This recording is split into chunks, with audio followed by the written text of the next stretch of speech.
I hate you, children say to their friends, siblings, or even parents when things don't happen their way or when they are upset or angry. And these words we don't stop saying when we're grown-ups. We say, I hate you, to other people. Hatred is this feeling we all felt and experienced when somebody hurt us, either physically or emotionally or sexually, or after we were betrayed. It is normal to feel hate occasionally. Yet holding on to hatred over a long time is damaging to our mind and our bodies.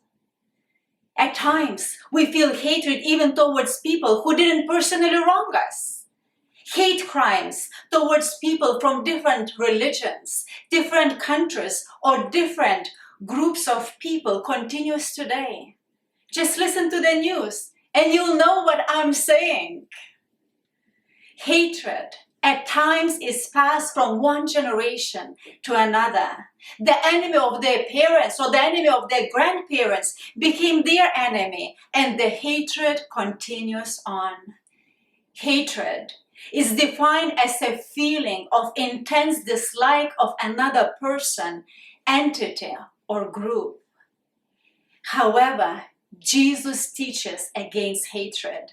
In Matthew 5, verses 43 and 44, Jesus says, "You have heard that it was said, 'You shall love your neighbor and hate your enemy.'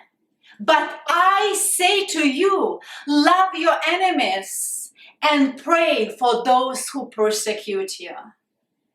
Why would Jesus want us to pray for those who persecute us? Why would Jesus want us to love our enemies, those who hate us? The truth is, hating others harms us, and God knows more than anyone else how we feel during those times. Because we're not harming people who hate us. We are harming ourselves. Hatred and active ongoing hostility uses up a lot of emotional energy. When we feel hatred for someone, we often spend a lot of time fixating on our anger, contempt, or dislike of that person. And the hatred we feel breeds more negative emotions that often can affect our relationships, either personal or professional, or at times it affects both. Also, hatred negatively impacts our immune system.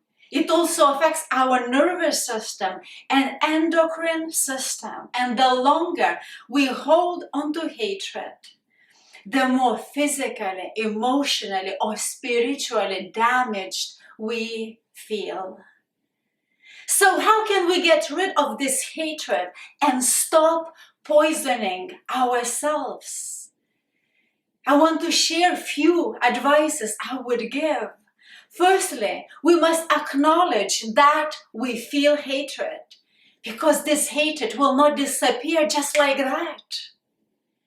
Secondly, we must understand the root cause of hate, because often hate branches from other emotions, whether it's anger or fear, insecurity or distrust. 3, we must face the problem and look for solutions instead of ignoring it.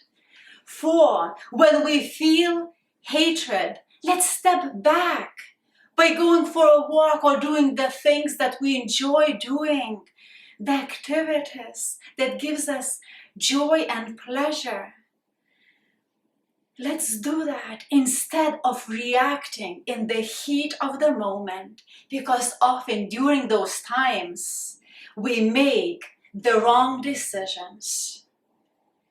Fifthly, let us not compare ourselves with others.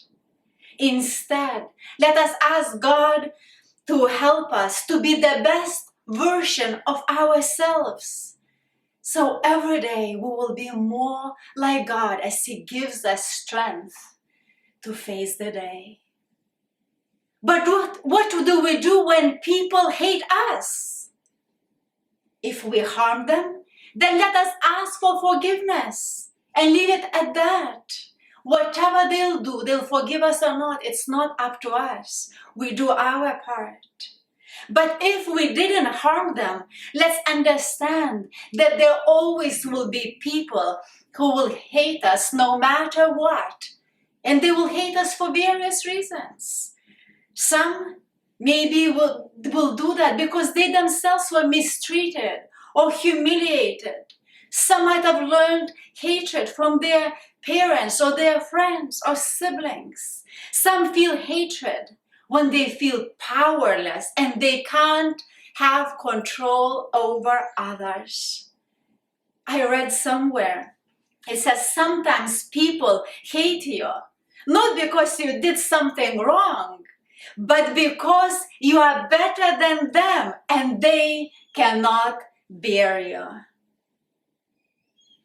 Jesus is a perfect example of recipient of hatred. He was hated by the religious leaders and Pharisees and Sadducees, and because they could not control him. They hated him so much that they plotted on how to kill him. If Jesus experienced hatred, why do we think that we will not? Because Jesus in John 15 verses 18 to 19 says to his disciples, if the world hates you, be aware that it hated me before it hated you. If you belonged to the world would love you as its own. Because you do not belong to the world, but I have chosen you out of the world. Therefore, the world hates you. Jesus foretold that as Christians, we will be hated as he was hated too. So when we are hated because of our religion, or our godly values, or because of our beliefs, or because we want to do something good to others, even if it doesn't make sense in the natural, we're having a microscopic glimpse of what Jesus has experienced. We are hated as Jesus was hated because we belong to him and him alone and not to the world. We are hated because Jesus, as he was hated, we will be hated.